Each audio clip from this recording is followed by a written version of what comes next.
Good afternoon, everyone, and welcome to yet another segment of Wellness Wheel Wednesday here at Advanced Wellness Chiropractic. My name is Dr. Vera Bazook, and I am the chiropractor here. And today I have with me Kat Halushka. Hi, Kat. Hey. And as you can see, today is a little different. I have a little different format, and the reason for that is Kat is in a different city.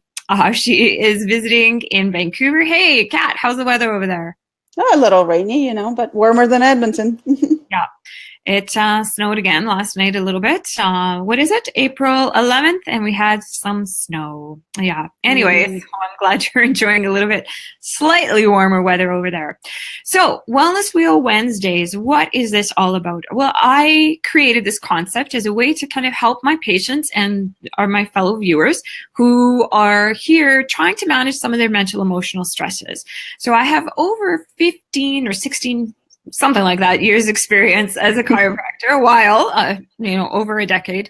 And when people come to me because they have some aches or pains, neck pain, a headache or low back, whatever it may be, we do a thorough history. And in that history, there is the attempt to discover what the pain is like, how it's presenting, so that I have a better understanding how to treat this and how to manage the discomfort. So there's 3 different ways that pain can manifest itself. And usually people will always hunt and look for something that they physically done. So they look for, did I step wrong? Did I stand wrong? Did I sleep wrong? And everything is physical, because that makes sense. You trip, you fall, and that hurts. But it's not always something physical that we do that makes us uncomfortable over the aches and pains. There's 2 other vectors, which is chemical. So the chemical environment is, the pollution in the air, as well as our lifestyle habits. So smoking, drinking, drugs, and our diet. When there is too much pollution, it just makes sense. The body has a hard time keeping itself clean. So healing a back pain becomes less of an importance to it than making sure that your heart and lungs kind of can function in a stressful environment. And lastly is emotions. This one is a little bit my favorite because it's that sneaky one that often can contribute to people's discomfort, but it's not well correlated. Like, you can't really sometimes obviously tell that, oh, I'm feeling sad and now my back pain hurts a little bit more. So the Wellness Wheel is trying to help people discover that emotions are a big deal for your back pain presentation. But where is that sad, hurt, anger, frustration, whatever that strong emotion coming from? Is it coming from, are we growing our mind mentally, or are we becoming stagnant? Is there family discourse, pending divorce, or aging parents, trouble with our children? Is finances out of control, that you're spending more than what you're making, or retirement will never happen? Or is there a spiritual, like just a purposelessness, or a disconnect with a higher source, being God, whatever language you might be using that's comfortable to you? Today we're going to be talking about a social sphere. So oftentimes when we have these strong emotions, sad, anger, hurts, all those perceived negative emotions, and even from my own experience, I can attest that when you don't feel so good, it's hard to really share the sad with someone. But it's very funny because we can easily share joys and happinesses with others. But by the same token, we should be able to share our sads, frustrations, and angers with other people. We live in a society. But the opposite happens. We begin to isolate and disconnect. And it's almost like a secret why we're suffering. So today I have with me Kat Halushka, and she is basically considered in Edmonton a local meetup guru. So what better way to kind of address some social aspects or connection with community than to maybe learn or understand how to use Meetup? And I specifically asked Kat to come and help me because I have a Meetup account and I have no idea how to use it. So I thought, 2 birds with one stone. I'll ask Kat for some help, and maybe some other people are struggling to navigate Meetup as I do. So Kat, tell me a little bit about Meetup and how it works, how these accounts work, and what you can do to help our viewers with some social isolation or loneliness feelings that they might be feeling. Absolutely. So themeetup.com, first of all, what is it? So it is a platform where it has many different communities created in them, depending on the topic or an activity that one would want to do. So as a member, you would join that and you would choose the interests. So what is it that you would want to do or enjoy or learn to do or experience, right? Once you choose that, it will give you suggestions of some of the local communities you can join. That's kind of like the technical summary. But so is there a search bar up there that people just like, let's say I'm into knitting, which I'm not, absolutely. but it's then you just put up knitting. So are all meetup groups then are they free or? It's free to use as a member. It's free to join. Whether the events or communities themselves are free would be decided by whoever is organizing it. But you know what? I actually want to dive in for a couple minutes of why I even discovered the meetup myself, right? Yeah. And for me, I'm an immigrant, originally born and raised in Russia. And I just remember coming to Canada and feeling like my life was destroyed. I had zero friends. My family was with me, thankfully, but I did resent them for a couple years for bringing me to a different country. And it was very hard to integrate into a brand new culture, integrate into a brand new city, try to figure out how to find friends. And on top of that, not having much of a language. I didn't speak English that much. Like I had maybe 100 words of vocabulary. Yeah. And so I went through 2 years of culture shock and depression because we are, as human beings, are social by default. And then when we're taken out of our social circles, it just takes such a toll. But that affected not just my mood and my emotional health, but it also affected my physical health. I gained probably over 50, 60 pounds over that time. And my health just, I started smoking, drinking, energy drinks. Like it was awful. I had to take charge of my life. And I knew for that, I will have to get out of my comfort zone just a tiny little bit, right? And the tiny little bit was going, registering for a meetup and finding those social activities that are comfortable enough to go and try, but are not too much. Like not just go and start jumping out of the airplane right away, you know? So I do suggest for those of you who just want to expand your social circle or you just moved somewhere and you're struggling with finding friends, you don't know where to go. You're not one of those bar hopping, you know, like 19-year-olds anymore, right? I've been there. Check out Meetup. Find something you would like to either learn to do and was always on your list, or maybe it's something you already love doing. And it could be as simple as just going for walks or as simple as just going for dinner with someone. It has just about any kind of activity. Just use the search bar. Yes, that is, again, it's such a perfect example. Thank you, Kat, for sharing. That's exactly why I wanted you to come on to this Wellness Wheel Wednesdays to discuss that social isolation. That's right. So feeling absolutely alone is a very scary and uncomfortable feeling. Hey, by the way, which meetup group did you do first? So the really first one was the hiking group. So we went for a walk. I just thought it's good because I can leave anytime. Correct, in case, you know, take another path. Yeah.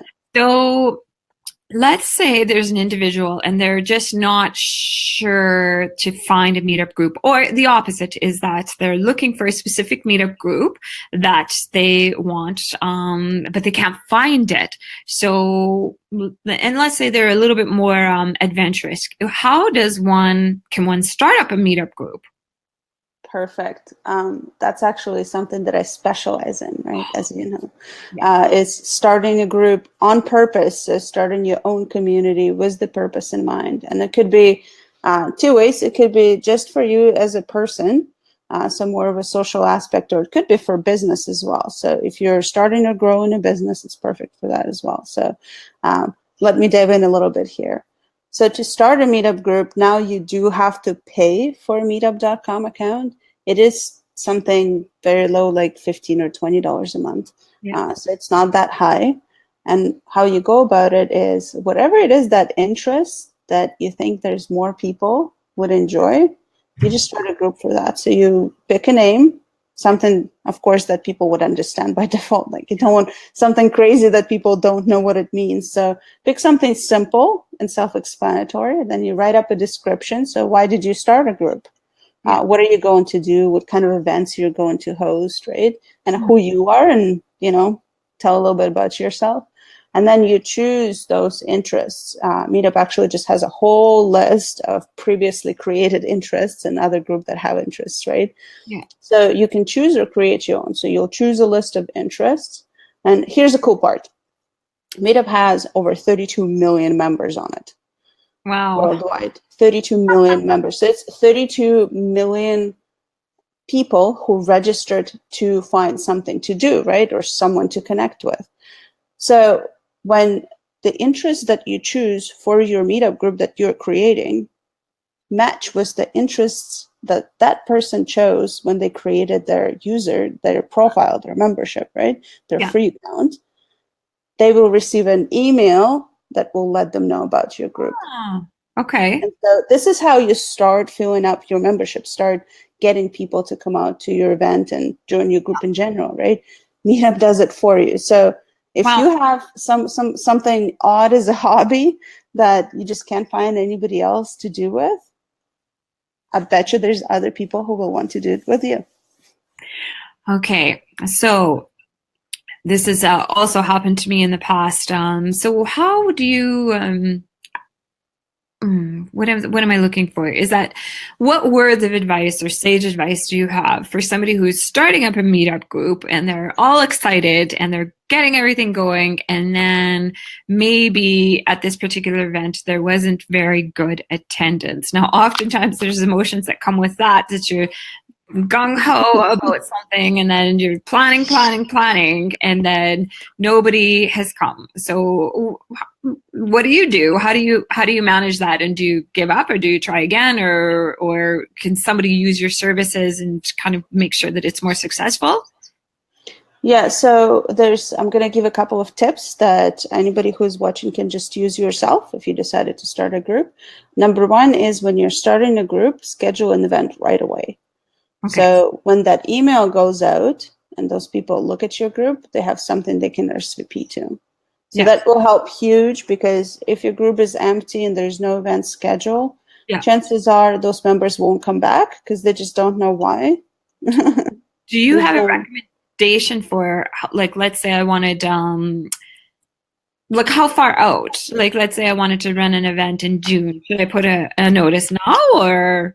Oh, that's a great question. I would create an event that is going to happen within 2 weeks.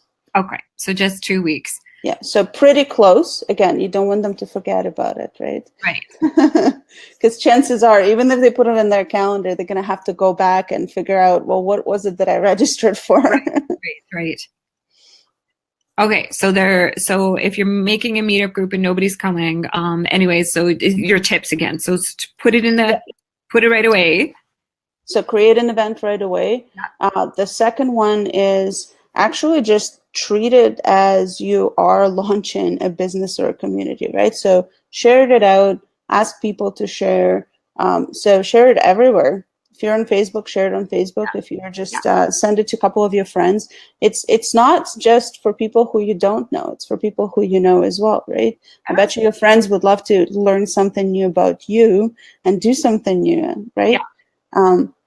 So do share it across the platforms that you already use. And when it comes to, I want to address exactly what you said, and that's that fear of failure. When we attach ourselves to the outcome of the event. And I used to do it.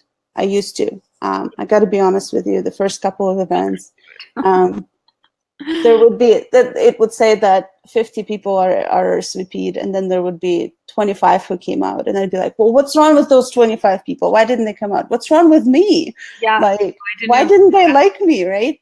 But you got to realize that we're all busy.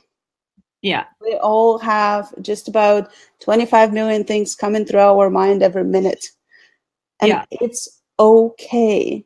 If you get to meet one new person through your event, that's one new person that you met through an interest in common.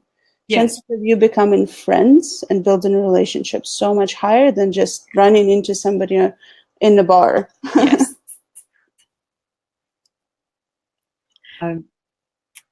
That kind of got a little hiccup there, but hopefully that went through on Facebook there.